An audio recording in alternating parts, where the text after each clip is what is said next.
이게 이렇게 설교단에 서 있으면 어떤 냄새가 납니다.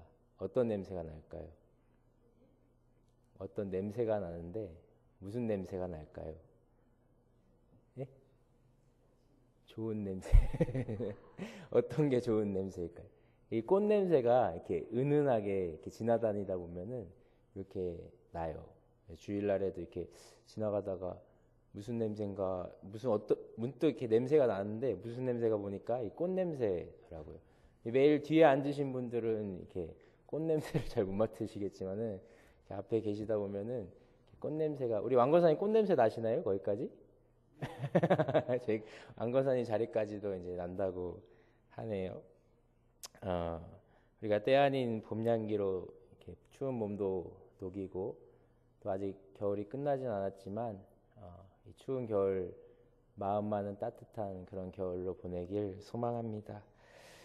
제가 이제 오산에서 그 신학교를 이제 신학교가 오산에 있어요. 대학원은 저기 수유리에 있고 학교 학부 생활은 오산에서 했는데 그 오산 저희 한신대학교 옆에 역이 있습니다. 병점역이라고 지하철역이 있습니다. 그래서 지하철역에서 학교까지 이제 걸어가면은 한 2, 30분 정도 걸리고 스쿨버스나 뭐 차를 이용하면 뭐 5분에서 10분 정도 이제 시간이 소요돼요. 그런데 저는 그때 이제 걸어 다니는 걸 좋아해 가지고 자주 그 지하철역에서 내려서 학교까지 걸어서 이제 들어갔던 적이 많이 있습니다. 주일날 이제 사역을 마치고서 학교에 올라와서 그 늦은 저녁 시간에 이렇게 혼자 걷다 보면은 참 좋아요. 이런저런 생각도 하게 되고 또 이제 하루를 돌아보는 그런 시간들을 그 길을 이렇게 걸어 다니면서 많이 느꼈던 것 같아요. 그런데 사실 그 길 주위는 아무것도 없어요. 그냥 밭하고 논이에요. 그러니까 깜깜하기도 하고 여자분들 혼자 다니기에는 너무 위험한 그런 길이기도 해요. 그런데 이제 혼자 다니다 보니까 어느 날 이제 봄날에 그 깜깜한 길을 이렇게 혼자 걷다가 어디서 자꾸 꽃향기가 나는 거예요. 꽃향기가 너무 진하게 나는 거예요. 그래서 어디서 나나 이렇게 봤더니 주변에 이제 봄이고 하니까 개나리가 많이 피어 있었습니다. 사실 제가 그 길 위에서 뭐 정말 아무것도 아닐 수 있었지만 큰 감동이 있었습니다. 그게 뭐였냐면요. 꽃이라는 것이 이 향으로도 색뿐만이 아니라 이 향으로도 세상과 소통하고 있었구나라는 것을 그 어두운 길 위에서 깨달았던 것 같아요. 그러니까 제가 그동안에는 꽃을 볼 때 그냥 이렇게 보니까 예쁘네, 색이 아름답네, 요 정도로만 이 꽃에 대한 감상을 했었지 이 향으로는 이 꽃에 대한 생각을 하지 않았었구나 하는 그런 작은 깨우침이었습니다. 꽃이 지닌 자기 정체성에는 이 향이라는 것도 늘 언제나 이 세상과 소통하고 있었다는 사실을 이제 깨우치게 된 것이죠. 뿌리가 땅에 깊이 닿아 있고 또 향으로 또 색으로 또 꽃잎으로 자기 존재의 모든 것으로 세상과 맞닿아 있다는 것, 이 당연한 사실을 깨달았을 때에 마음속에 큰 기쁨과 그 감동이 있었습니다. 사실 꽃만 그런 것이 아니겠습니다. 이 땅에 존재하는 모든 것들이 자기의 전체를 다하여서 세상과 닿아 있고 소통하고 있습니다. 자기의 온몸을 내어 맡긴다고 표현해야 할까요? 온전히 자기를 개방하여서 자기가 속해 있는 세계에 자기를 내어 맡기는 일을 자연스럽게 하고 있었다는 것입니다. 오늘 말씀의 주제가 은혜와 평강인데 새 번역에서는 은혜와 평화, 또 공동 번역에서는 은총과 평화라 번역되어 있습니다. 그냥 은총과 평화라 이야기해도 무방한 내용이기도 합니다. 은총과 평화 혹은 은혜와 평강, 우리 교회에서 많이 쓰이는 신앙의 언어이죠. 정말 많이 쓰이는 언어입니다. 중요한 개념이기도 하지요. 오늘 빌립보서 1장 1절에서 2절 말씀은 바울이 빌립보 교인들에게 보내는 편지의 첫 머리 말이지요. 지금 우리 시대와는 편지를 쓰는 방식이 조금 다릅니다.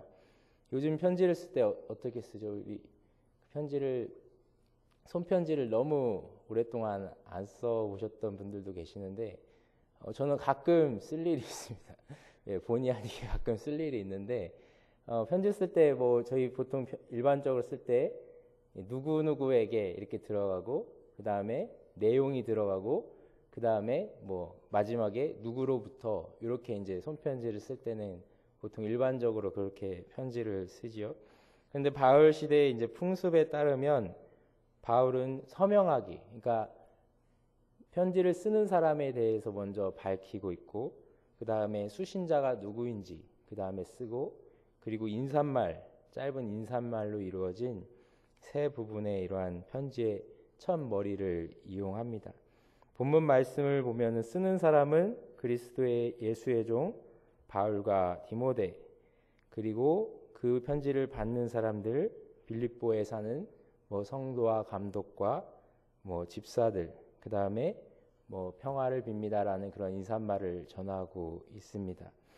1장 1절에서 바울은 자기를 그리스도 예수의 종이라고 하고 있습니다. 다른 서신에서는 사실 찾아보기 힘든 표현이에요. 일반적으로 바울은 자신을 칭할 때 사도라 칭합니다. 그리스도의 제자라 칭하죠. 예를 들어 고린도전서에서는 하나님의 뜻을 따라 그리스도 예수의 사도로 부르심을 입은 바울이라고 하고 있고, 로마서에서는 종과 사도라는 단어가 동시에 사용되는데 사실 그것도 매우 드문 경우입니다. 그 이외의 거의 모든 서신이 사도의 권위로 기록되어 있습니다. 빌립보서처럼 바울 자신을 단순히 종이라고 표현하는 예는 찾아볼 수 없습니다. 바울이 빌립보서에서 사도성을 강조하지 않고 종이라고 지칭한 이유는 빌립보 교회에서는 이미 그러니까 바울의 사도적 권위가 이미 인정되었기 때문이라고도 설명을 할 수 있겠지만은 빌립보서 2장 5절에서 11절까지의 본문 말씀, 소위 그리스도의 자기 비움, 뭐 케노시스라고도 이야기하죠. 이 일컬어지는 말씀이 가리키고 있듯이 빌립보서는 그리스도의 낮춤을 매우 중요한 신학적인 그러한 근본으로 삼고 있기 때문입니다. 남보다 자기를 낮게 여기라는 그 충고하는 바울의 생각을 우리가 진지한 것으로 여긴다면 바울이 왜 자기를 사도로 칭하지 않고 빌립보서에서는 종으로 자기를 소개하고 있는지를 알 수 있는 대목입니다. 사실 우리가 그리스도의 종으로 살아간다는 말 매우 두려운 표현입니다. 종은 원래 자기의 의지가 아니라 어디까지나 누구의 의지로 삽니까? 주인의 의지로 살아가지요. 주인의 의지대로만 움직여야 합니다. 나의 의지를 버린다는 말 많이 쓰이기도 하지만 참 어려운 것이죠. 우선 말 그대로 자기의 모든 생각과 모든 가치관과 모든 경험을 버린다는 뜻으로 볼 수 있습니다. 그래서 그런지 바울은 예수 그리스도를 위하여 모든 것을 잃어버리고 배설물로 여긴다라고도까지 이야기합니다. 그런데 우리가 세상으로부터 배운 것은 사실 자기의 생각을 확고하게 하는 것입니다. 교육을 통해서 이 세상에서 태어나면서부터 자기 나름의 생각을 키워가게 되는데 그것을 이제 우리는 교육이라 부릅니다. 이런 교육을 통해서 남보다 공부도 잘하고 또 처세술도 좋아야 이 세상에서 버텨낼 수 있다 생각하게 됩니다. 후천적인 교육에 의해서만이 아니라 더 근본적으로 나를 성취하고자 하는 욕망에서 벗어나지 못하기 때문에 인간은 서로 충돌하며 살아가기도 합니다. 그런 욕망이 정치와 또 문화와 예술의 옷을 입고 등장하기도 합니다만 그런 욕망으로는 사실 인간이 구원받을 수는 없습니다. 만약 우리가 그리스도의 종이라는 말에 충실하다면 이렇듯 이 세상을 살아가는 요령을 버리고 온전히 하나님 나라만을 추구해야 합니다. 이것은 사실 우리 마음에 어떤 혁명적인 변화가 없으면 사실 불가능한 일이기도 합니다.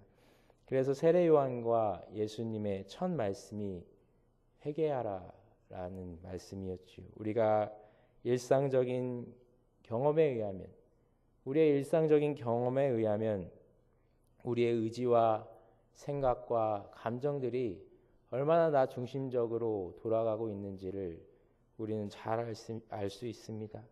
순간적으로 끊임없이 나 자신에게 유익이 되는 일에 그리고 그 일을 선택하기 위해서 생각하고 행동할 때가 있습니다.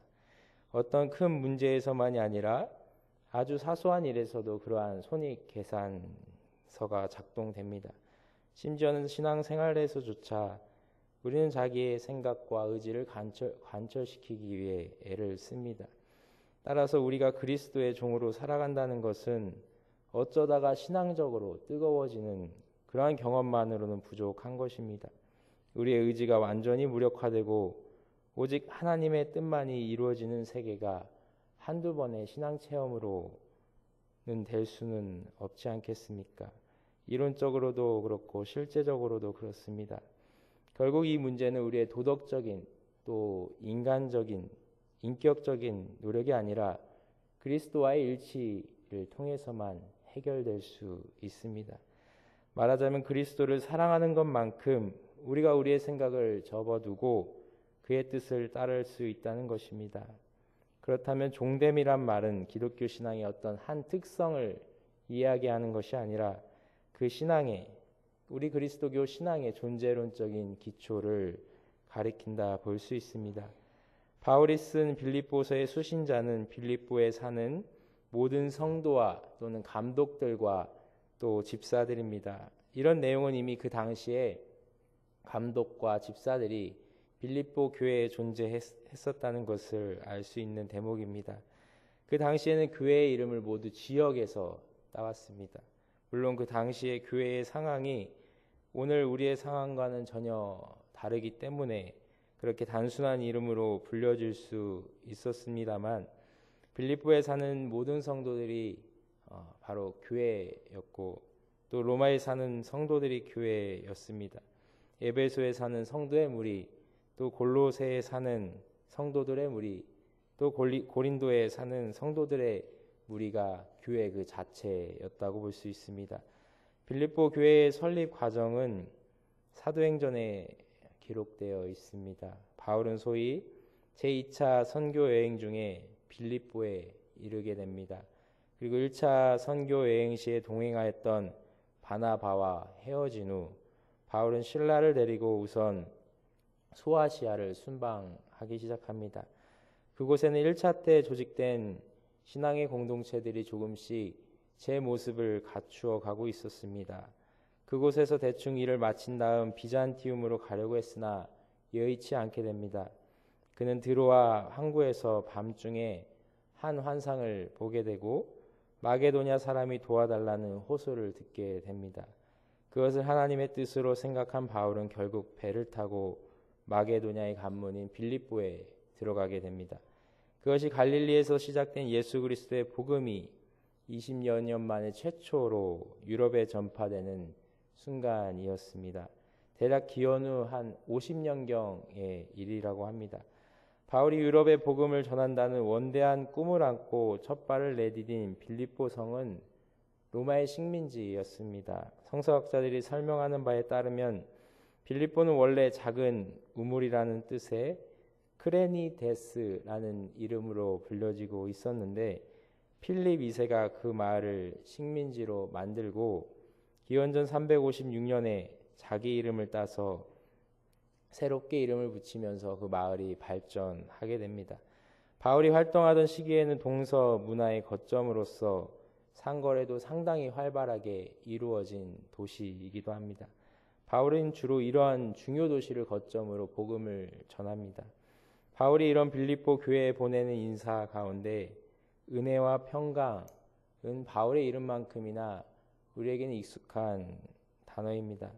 일반적으로 은혜 혹은 은총은 하나님이 값없이 모든 사람들에게 베풀어 주신 선물이라는 뜻입니다. 우리가 잘 알고 있는 것이죠. 비슷한 뜻으로 사용되는 은사라는 단어는 값없이 주시는 하나님의 선물이긴 하지만 모든 사람들에게 똑같이 주는 게 아니라 개인에 따라서 특별하게 베풀어 주는 것을 가리킵니다. 말하자면 구원과 영생은 은혜이지만 예술적인 기능과 어떤 지적인 인간의 능력은 은사라 말할 수 있을 것입니다. 어쨌든지 바울이 여기서 다시 한번 역설하고 있는 이 은혜는 우리 기독교인들이 이 땅에서 살아갈 수 있는 삶의 또 생명의 원천이기도 합니다. 이 하나님의 은혜를 깨닫고 그 안에 거할 때만 기독교인다운 삶의 능력이 솟아날 수 있습니다.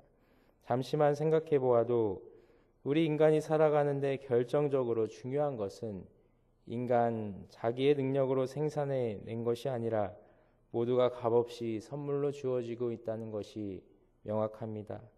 땅과 하늘과 또 공기와 물, 또 태양과 달과 별은 우리 인간의 생존 조건에서 가장 우선적인 것인데 값없이 주어지고 있습니다. 이런 물질적인 것만이 아니라 사랑과 평화와 기쁨 같은 관념들도 사실 우리의 마음이 열리기만 하면 그냥 주어지는 것이지 돈으로는 매매할 수 없습니다. 만약 우리가 이 땅에 존재하는 것이 순전히 하나님의 은혜라는 사실을 우리가 절실히 깨닫기만 한다면 우리의 살아가는 모습은 완전히 다를 것입니다. 오늘 우리 인간 사회가 만들어 놓은 질서는 모든 삶의 조건들을 값으로 매기고 있지요. 인간의 능력과 품위마저 돈으로 계산하려 합니다. 이러다 보니 은총으로 쉽게 생각할 수 있겠습니까? 모든 게 자기의 능력이라 우리는 쉬이 생각하니까 누구에게 감사할 마음이 생기기도 어렵게 됩니다. 이런 질서에서는 사실 구원이란 개념들이 또 그리스도의 은총이라는 그러한 신비가 우리의 삶의 안에서 적절히 녹아날 수가 없지요. 사실 은총이 없으면 사랑도 구원도 없게 됩니다. 은혜라는 말을 자주 사용하는 우리이지만 과연 삶을 우리가 은총으로 생각하고 있는가 하는 점은 잘 살펴보아야 할 것이기도 합니다. 은총을 은총으로 안다면 기독교인다운 삶의 능력들이 나타나지 않을 리 없습니다. 교회에는 열심히 다니지만 여전히 불만스럽고 욕망의 불길에 사로잡혀 있다면 그건 결코 은총을 아는 사람이라 볼 수 없을 것입니다. 이렇듯 은총을 은총으로 여기지 못하게 되는 이유는 근본적으로는 우리의 삶의 목표가 달리 설정되어 있기 때문이죠. 자기의 인간적인 욕망을 채우는 것으로 삶의 목표를 삼고 있는 사람은 그것을 채우는 것에만 마음을 두기 때문에 더 온전한 곳을 보지 못하게 됩니다. 예컨대 우리 삶의 목표가 큰 평수의 아파트를 장만하는 것이 우리 인생의 목표로 잡는다면 우리는 자기가 숨쉬고 있다는 이 사실에 또 단순히 살아있다는 그 사실에 감격할 수 없을 것입니다. 그런 집이 생겨야만 하나님의 은혜라 생각하게 되겠죠. 물론 거처할 할 집이 생긴다는 것은 넓은 의미에서 하나님의 은혜이긴 합니다만 그것은 있어도 되고 없어도 되는 것이기 때문에 진정한 의미에서 은혜라고 할 수는 없습니다. 따라서 우리가 하나님의 은혜를 절실히 깨닫기 위해서는 혹은 역으로 그런 은혜를 깨닫게 된다면 살아가는 목표가 근본적으로는 달라질 것입니다. 존재하는 것에 마음을 둔다고 하는지 또 생명에 참여하는 것에 마음을 둘 수도 있고 우리가 우리의 노력으로 소유할 수 있다고 생각하는 것과는 다른 하나님의 궁극적인 생명과 관련된 것에 마음을 두고 살아갈 수 있을 것입니다. 사실 우리가 이 땅에서 생명을 부지하고 살아가는 데는 이 땅에 존재하는 데에는 그렇게 많은 수고가 들어가지 않습니다. 이미 하나님께서 그런 토대를 만들어 주셨기 때문입니다. 우리의 노력으로 혹은 우리의 돈으로 다르게 할 수 있는 것은 약간씩 좋은 음식이나 환경을 만들 수 있다는 것입니다. 약간 좋은 자동차를 타고 다닐 수 있다는 것뿐입니다. 만약 우리가 살아있는 것 자체에 중심을 두고 살아가기만 한다면 그렇게 수고하지 않고 정말 하나님의 은혜로 살아갈 수 있을 것입니다. 바울이 빌립보 교회에서 인사하면서 사용한 평화라는 단어는 성서 안에서만이 아니라 온 인류의 역사 안에서 인간이 추구한 가장 완전한 삶의 상태를 가리킵니다.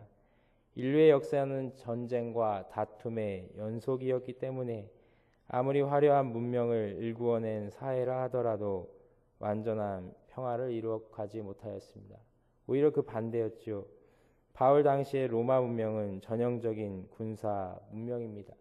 그들은 자신들의 안녕을 위한 모든 군사적 행동을 세계 평화의 이름으로 합리화하였습니다. 오늘 우리의 실존적인 삶에서도 평화는 요원하기만 합니다. 온갖 평화라는 평화는 모두 쏟아부은 것 같은 오늘의 삶에서 오히려 분쟁과 불안이 더욱 팽창하고 있는 것이 사실입니다.